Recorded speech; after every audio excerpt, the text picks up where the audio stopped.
Assalamualaikum warahmatullahi wabarakatuh. Pada video kali ini saya menjelaskan apa itu pendidikan inklusi. Pembelajaran matematika di sekolah reguler tentu saja berbeda dengan pembelajaran matematika di sekolah inklusi. Jika pada pembelajaran matematika di kelas reguler, guru hanya dibebankan untuk mengajar anak-anak yang normal saja, tetapi jika di kelas inklusi, selain harus mengajar anak-anak normal, guru juga harus mengajar anak yang memiliki kebutuhan khusus. Jadi, apa itu pendidikan inklusi? Pendidikan inklusi merupakan sistem layanan pendidikan yang mengikutsertakan anak berkebutuhan khusus untuk belajar bersama dengan anak sebayanya di sekolah reguler yang terdekat dengan tempat tinggalnya, dan sekolah tersebut menyediakan layanan pendidikan yang sesuai dengan kebutuhan khusus masing-masing anak. Pendidikan inklusi diselenggarakan dengan harapan dapat memberikan kesempatan yang seluas-luasnya kepada semua anak untuk memperoleh pendidikan yang bermutu dan sesuai dengan kebutuhan individu peserta didik tanpa ada diskriminasi. Oleh karena itu, perlu peran pihak sekolah untuk melakukan penyesuaian baik dari segi kurikulum, sarana prasarana pendidikan, maupun sistem pembelajaran yang disesuaikan dengan kebutuhan individu peserta didik. Agar potensi semua peserta didik dapat tumbuh dan berkembang secara optimal, dengan melibatkan secara aktif berbagai lembaga terkait dan tenaga profesional. Jadi, jika pada pembelajaran matematika biasanya guru bisa menggunakan model belajar apapun untuk menyampaikan materi yang akan diajarkan, tetapi dalam pembelajaran matematika di kelas inklusi, model yang digunakan untuk menyampaikan materi harus disesuaikan dengan kebutuhan dari masing-masing siswa, kemudian digabungkan, dan selanjutnya diambil metode yang paling tepat sehingga diharapkan dapat melayani kebutuhan para siswa, baik yang normal maupun yang memiliki kebutuhan khusus. Pada dasarnya, pendidikan inklusi itu bertujuan untuk menciptakan dan membangun pendidikan yang berkualitas, menciptakan dan menjaga komunitas kelas yang hangat, menerima keanekaragaman, dan menghargai perbedaan.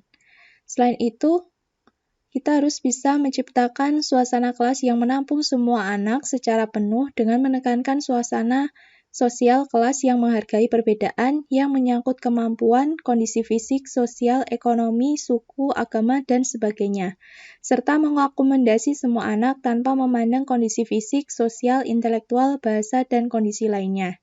Selain itu, pendidikan inklusi juga bertujuan untuk memberikan kesempatan untuk memperoleh pendidikan yang sama dan terbaik bagi semua anak dan orang dewasa yang memerlukan pendidikan, memiliki kecerdasan tinggi yang secara fisik dan psikologis memperoleh hambatan dan berkesulitan baik yang permanen maupun sementara, dan mereka yang terpisahkan dan termarginalkan. Pada dasarnya, prinsip penyelenggaraan pendidikan inklusi adalah sebagai berikut. Yang pertama adalah pendidikan diselenggarakan secara demokratis dan berkeadilan serta tidak diskriminatif dengan menjunjung tinggi hak asasi manusia, nilai keagamaan, nilai kultural, dan kemajemukan bangsa. Selanjutnya, pendidikan diselenggarakan dengan memberikan keteladanan, membangun kemauan, dan mengembangkan kreativitas peserta didik dalam proses pembelajaran. Pendidikan yang diselenggarakan juga sebagai satu kesatuan yang sistemik dengan sistem terbuka dan multimakna. Selain itu, pendidikan juga harus diselenggarakan sebagai suatu proses pembudayaan dan pemberdayaan peserta didik yang berlangsung sepanjang hayat. Prinsip selanjutnya adalah pendidikan diselenggarakan dengan mengembangkan budaya membaca, menulis, dan berhitung bagi segenap warga masyarakat. Dan yang terakhir adalah pendidikan diselenggarakan dengan memberdayakan semua komponen masyarakat melalui peran serta dalam penyelenggaraan dan pengendalian mutu layanan pendidikan. Landasan yang digunakan dalam penyelenggaraan pendidikan inklusi di Indonesia adalah landasan filosofis, landasan yuridis, dan landasan empiris. Secara terperinci, landasan-landasan tersebut adalah sebagai berikut. Landasan filosofis. Secara filosofis, penyelenggaraan pendidikan inklusi dapat dijelaskan sebagai berikut. Yang pertama adalah bangsa Indonesia adalah bangsa yang berbudaya dengan semboyan Bhinneka Tunggal Ika. Keragaman dalam suku, bahasa, adat istiadat, keyakinan, tradisi, dan budaya merupakan kekayaan bangsa yang tetap menjunjung tinggi persatuan dan kesatuan dalam Negara Kesatuan Republik Indonesia. Selanjutnya adalah pandangan agama, khususnya agama Islam. Antara lain ditegaskan bahwa yang pertama adalah manusia diciptakan berbeda-beda. Manusia diciptakan secara berbeda-beda agar dapat saling berhubungan karena saling membutuhkan. Hal tersebut dinyatakan dalam Al-Quran Surat Al-Hujurat ayat 13. Hai manusia, sesungguhnya kami menciptakan kamu dari seorang laki-laki dan seorang perempuan, dan menjadikan kamu berbangsa-bangsa dan bersuku-suku, supaya kamu saling kenal-mengenal. Sesungguhnya orang yang paling mulia di antara kamu di sisi Allah adalah orang yang paling takwa di antara kamu. Sesungguhnya Allah Maha Mengetahui lagi Maha Mengenal. Selanjutnya adalah Allah memerintahkan manusia untuk tidak membeda-bedakan perlakuan terhadap mereka yang cacat. Hal tersebut terdapat dalam surat An-Nur ayat 61. Tidak ada halangan bagi orang buta, tidak pula bagi orang pincang, tidak pula bagi orang sakit, dan tidak pula bagi dirimu sendiri. Makan bersama-sama mereka di rumah kamu sendiri atau di rumah bapak-bapakmu, di rumah ibu-ibumu, di rumah saudara-saudaramu. Selain itu, Allah pernah menegur Nabi Muhammad SAW karena beliau bermuka masam dan berpaling dari orang buta. Al-Quran menceritakan kisah tersebut dalam surat Al-Baqarah ayat 1-16. Muhammad bermuka masam dan berpaling, karena telah datang seorang buta kepadanya. Tahukah kamu, barangkali ia ingin membersihkan diri dari dosa, dan dia ingin mendapatkan pengajaran. Lalu pengajaran itu memberikan manfaat kepadanya. Adapun orang yang merasa dirinya serba cukup, maka kamu melayaninya. Padahal tidak ada celaan atasmu kalau dia tidak membersihkan diri atau beriman. Dan adapun orang yang datang kepadamu dengan bersegera untuk mendapatkan pengajaran, sedang ia takut kepada Allah, maka kamu mengabaikannya. Sekali-kali janganlah demikian. Sesungguhnya ajaran-ajaran Tuhan itu adalah suatu peringatan. Maka, barang siapa yang mengendaki, tentunya ia memperhatikannya. Di dalam kitab-kitab yang dimuliakan, yang ditinggikan lagi disucikan, di tangan para penulis, malaikat, yang mulia lagi berbakti. Kemudian, Allah tidak melihat bentuk fisik seorang muslim, namun Allah melihat hati dan perbuatannya. Hal tersebut dinyatakan dalam salah satu hadis yang diriwayatkan oleh Imam Muslim, yang artinya adalah dari Abu Hurairah R.A. Rasulullah SAW bersabda, sesungguhnya Allah tidak melihat kepada bentuk dan harta kalian, akan tetapi Allah melihat kepada hati dan perbuatan kalian.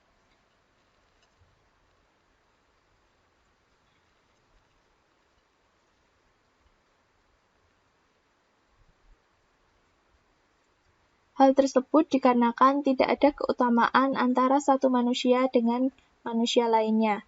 Nabi Muhammad mengajarkan hal tersebut dalam hadis. Seseorang yang mendengar khutbah Rasulullah SAW di tengah hari tasyrik bercerita kepadaku bahwa Nabi Muhammad SAW bersabda, wahai manusia, sesungguhnya Tuhan kalian itu satu, Bapa kalian satu.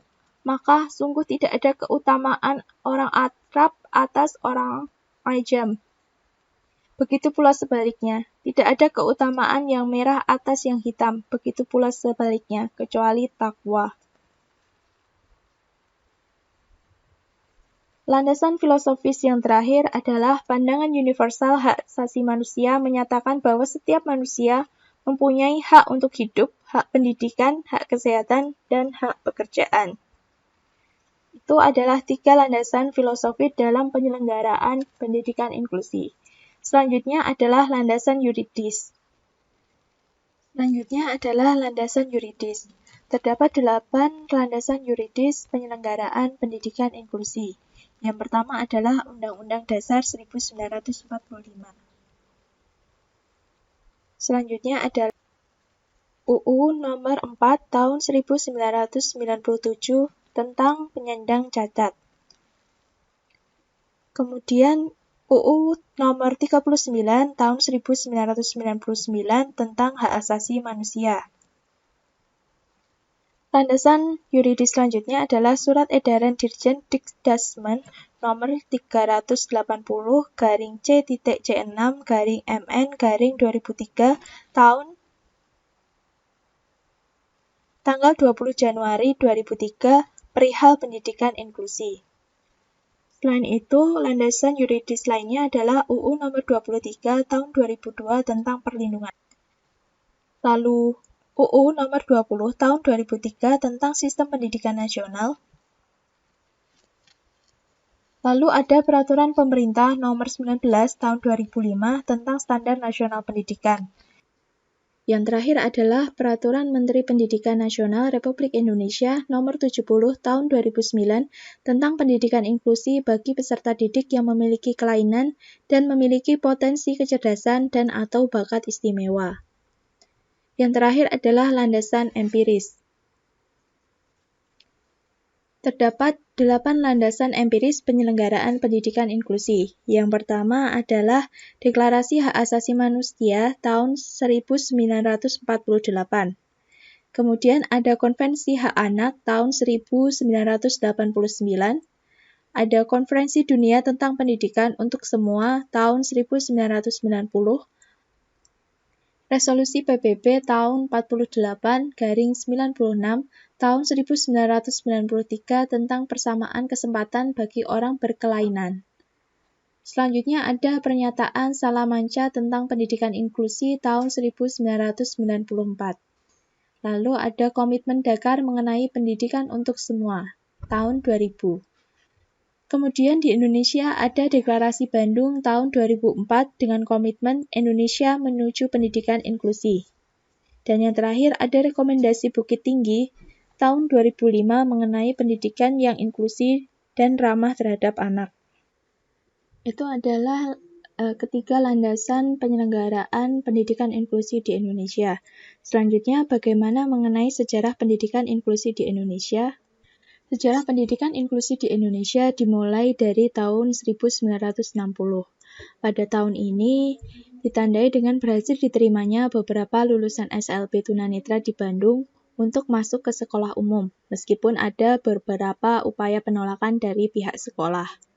Selanjutnya, pada tahun 1970, pemerintah mulai menaruh perhatian terhadap pentingnya pendidikan integrasi dan mengundang Helen Keller International untuk membantu mengembangkan sekolah integrasi. Selanjutnya, pada tahun 1990, ada upaya lagi untuk mengembangkan pendidikan inklusi melalui proyek kerjasama antara Depdiknas dan pemerintah Norwegia di bawah manajemen Braille Norway and Direktorat BLB. Selanjutnya, pada tahun 2004, di Bandung diselenggarakan Lokakarya Nasional yang menghasilkan Deklarasi Bandung, yang di antara isinya menghimbau kepada pemerintah dan masyarakat untuk dapat menjamin setiap anak berkebutuhan atau berkelainan untuk mendapatkan kesamaan akses dalam segala aspek kehidupan, serta mendapatkan perlakuan yang manusiawi. Pada tahun 2005, banyak sekolah reguler yang mengajukan untuk menjadi sekolah inklusi. Terdapat 1.200 sekolah, akan tetapi yang disetujui pemerintah baru dilaksanakan oleh 504 sekolah. Nah, sekarang ini pendidikan inklusi sudah bukan hal yang baru lagi. Banyak sekolah-sekolah yang sudah menyelenggarakan pendidikan inklusi. Dalam penyelenggaraan pendidikan inklusi tentunya berbeda dengan penyelenggaraan di sekolah reguler. Demikian, itu adalah sekilas mengenai pendidikan inklusi. Silahkan jika ada pertanyaan bisa tulis di kolom komentar atau di Google Classroom. Sekian untuk video kali ini, semoga bermanfaat. Wassalamualaikum warahmatullahi wabarakatuh.